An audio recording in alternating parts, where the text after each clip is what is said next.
Okay, this is lesson 6. We're going to continue on with our study of combinations. If you look at our targets, you can see I can use combinations together with the addition rule, with the multiplication rule and the addition rule, and then in the final target we're going to throw on restrictions, which we know make things a little more complicated. All right? So let's look at this first example. We're going to work with tossing a coin 10 times. It says, what is the total number of possible outcomes? So you might even use the slot method here.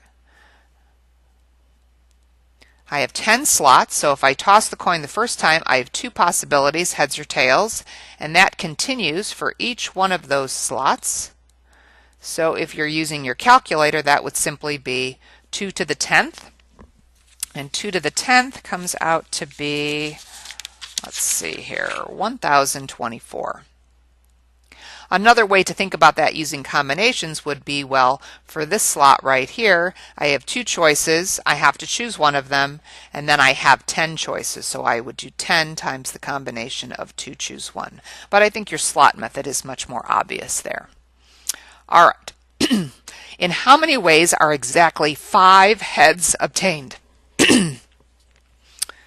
So I have 10 flips of the coin, and I want 5 of them to be heads. So I'm choosing 5 out of 10. That's 10 factorial over 10 minus 5 factorial times 5 factorial. That comes out to be 252. Now it says, in how many ways are at least 8 heads obtained? This is key vocabulary. At least 8 heads. I think that means there are different scenarios here. We could be talking about 8 heads, we could be talking about 9 heads, or we could be talking about 10 heads, since we had a total of 10 times we were flipping the coin. All of these scenarios would meet at least 8 heads. This is where the addition rule comes in, because we're not doing these all at the same times. These are different possibilities, so I'm using the word or. I could have 8 heads, or I could have 9 heads, or I could have 10 heads. That word or translates to addition. So when you're talking about not things that are the same choice, but are different possibilities that satisfy your rule, that's an or, that's an addition rule. So 8 heads. Out of 10 flips, I'd be choosing 8. Or out of 10 flips, I'd be choosing 9. Or out of 10 flips, I'd be choosing 10. If I add that up, I get 56. Okay, so there's a nice application of the addition rule. All right, so now the next one looks similar. It says, in how many ways is at least 1 head obtained?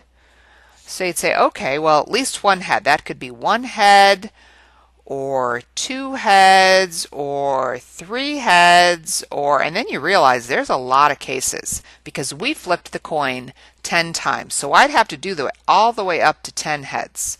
So I'd have to do 10 choose 1 plus 10 choose 2 heads plus 10 choose 3 heads, etc. Well, that's a lot of work. So let's try to think about this another way. Instead of thinking about adding up all these cases, can I think about rather taking all possible cases and subtracting the ones that I don't want, because there are a lot fewer of those. If I'm considering 1, 2, 3, all the way through 10 heads, the only one I don't want, I'm going to put here cases we don't want. The only case I'm not considering is where there are 0 heads. Well, I've already calculated all the possibilities. If you look up in part A, I got that to be 1024. And I subtract the case where there are 0 heads. Well, that's of 10 flips, choosing 0 of them for heads.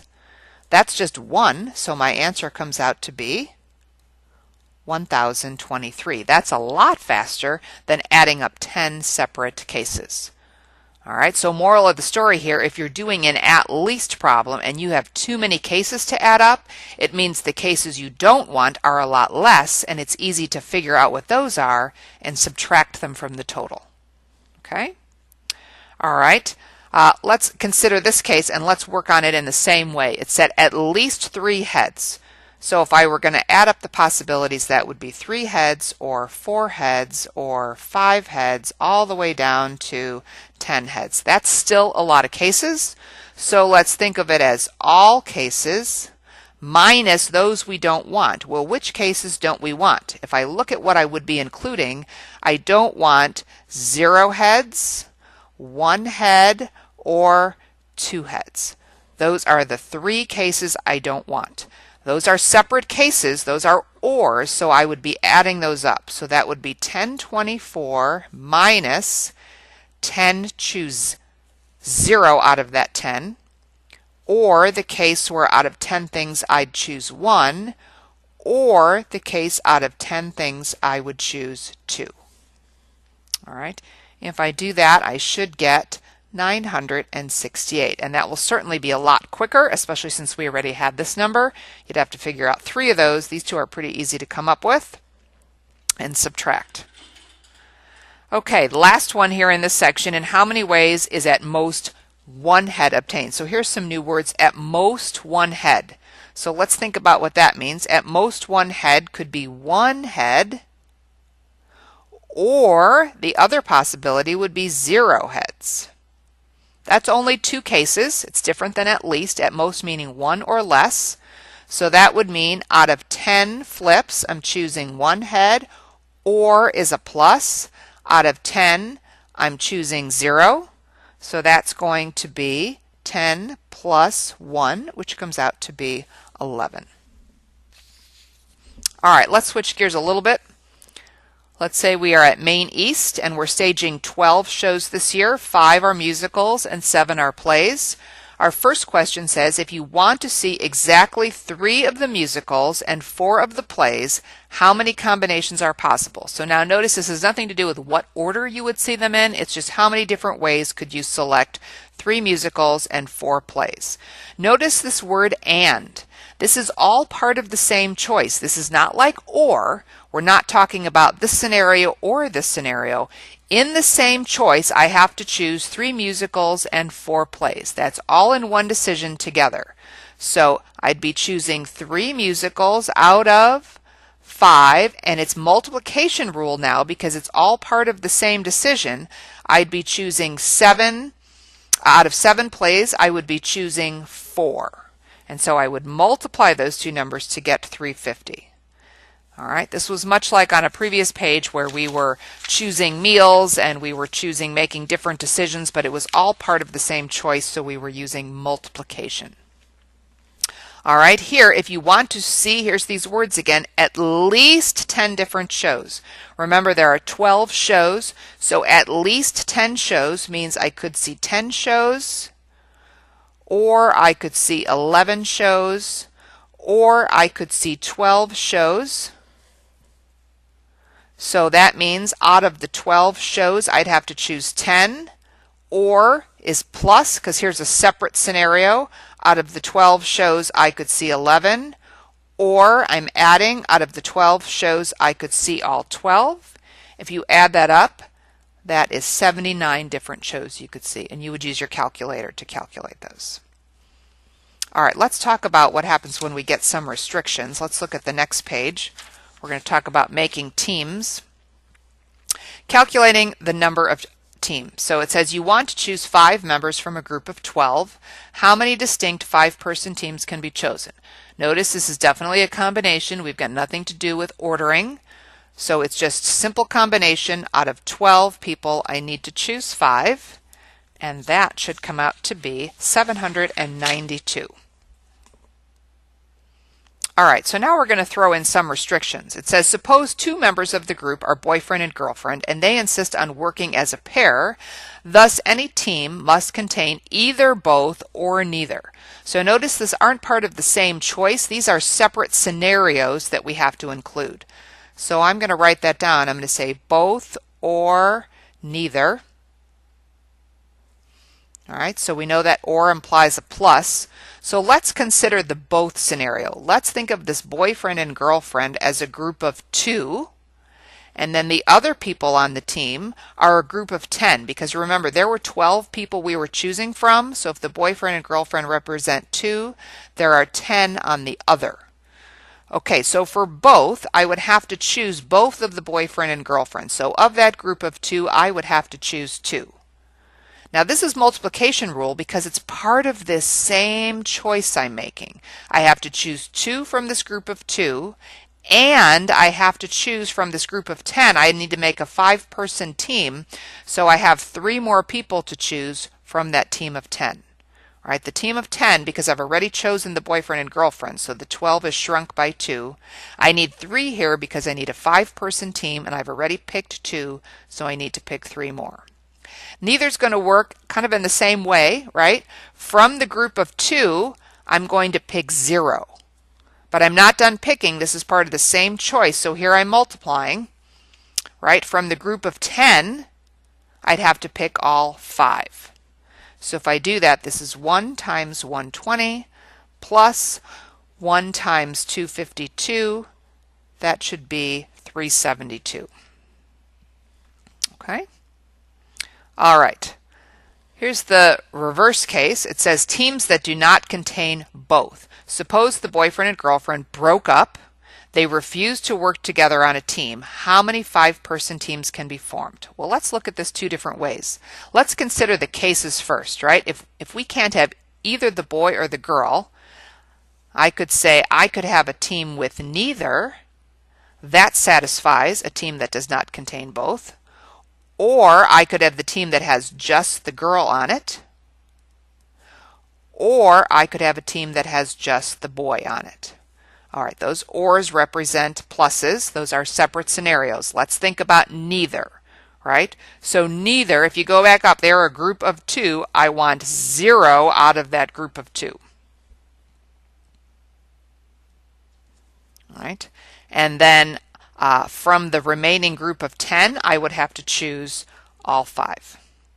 All right, just the girl. So I have to choose 1 out of that 1 girl. 1 out of 1. She's her own group, and I have to pick her. All right, but now I have to choose 4 other people for the team. Well, how many am I choosing from? I've already chosen the girl, and I have to exclude the boy, so that means there's only 10 others to choose the 4 spots. Similarly for the boy, I have to choose 1 of a group of 1 boy, but then to choose the remaining 4 people for my team, I only have 10 because I've already picked the boy and I have to exclude the girl. So if I do that, I should come up with 672. Maybe an easier way to think about it based on our previous calculations is to do what we did on the last page. And if you have too many cases to add up, maybe Woody should have taken the total possibilities and subtract the teams that you don't want. Well, if I want teams that do not contain both, the only teams that I don't want, this would be the team with both. That's the only team I would not look at. I have total possibilities. That was up here in example 3, 792, right? Team with both, I think I've calculated that as well. That's over here, right? That was combination. I'm choosing both the boy and the girl, and then I'm choosing 3 from the other 10. That came out to be 120. So if I take 792 minus 120, that also comes out to be 672. All right, final example here. Teams with members of 2 types. All right, suppose we have 5 boys and 7 girls. How many 5-person teams can be chosen that consists of 3 boys and 2 girls? See this word and? That's all part of the same choice. So that is multiplication rule. Those aren't separate scenarios. To make my 5-person team, I'm doing all of this. So I have to choose 3 boys, and I'm choosing boys out of the total of 5, and then I have to choose 2 girls, and I'm choosing those 2 from the group of 7. If you do that, you should get 210. Again, that and implying this is all the same choice. These are not separate scenarios. This is all part of this choice for a 5-person team. How many 5-person teams, let's do part B down here, how many 5-person teams contain at least one boy?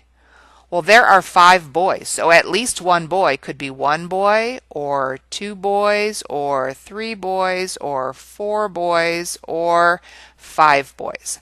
I hope what you've learned so far means that's a lot of cases to add up, so instead, how about we do the total, right? Minus, well, what's the only case we aren't including, right? This would be the case we don't want. Well, the only case we don't want is 0 boys. We know the total is 792, right? Because we still have, if you look above, we still have 12 people and we're choosing 5, so that's 792. I'll put that back down here. Total, we have of 12 people, right? We have to pick 5. And the only case we don't want is the one where we would pick no boys. So that would be out of 5 boys,